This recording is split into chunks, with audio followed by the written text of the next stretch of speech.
Yanvarın 26-sında Yeni Azərbaycan Partiyası sədrinin müavini, Mərkəzi Aparatın rəhbəri Tahir Budaqov Vyetnam Sosialist Respublikasına səfəri çərçivəsində Vyetnam Komünist Partiyasının baş katibi Tollam ilə görüşüb.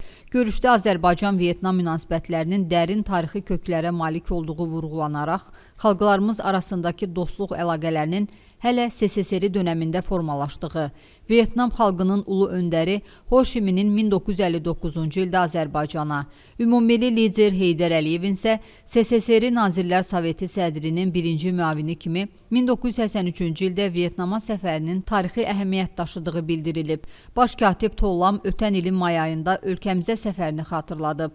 Azərbaycan Respublikasının prezidenti, Yeni Azərbaycan Partiyasının sədri İlham Əliyev də Vyetnamda səbirsizliklə gözlədiklərini deyib. O, strateji tərəfdaşlığın qurulması haqqında birgə bəyanatın qəbul olunması ilə Azərbaycan-Vyetnam münasibətlərinin yeni inkişaf mərhələsinə yüksəldiyini vurğulayıb.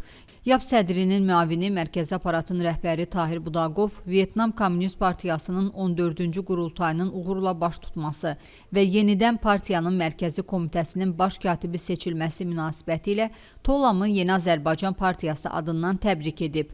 O, Azərbaycan ilə Vyetnam arasında münasibətlərin inkişafında liderlər arasında şəxsi dostluğun böyük rol oynadığını bildirərək, müxtəlif sahələrdə, o cümlədən statistika qurumları arasında əməkdaşlığın genişləndirilməsinin diqqət mərkəzində olduğunu deyib.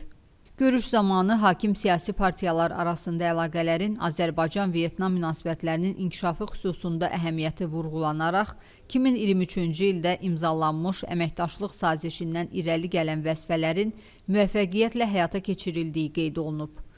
Səfər çərçivəsində Tahir Budaqov Vyetnam Xarici İşlər Nazirinin müavini Nguyen Minh Vu ilə də görüşüb. Görüşdə iki ölkə arasında əlaqələrin hazırki vəziyyəti və inkişaf perspektivlərinə dair fikir mübadiləsi aparılıb.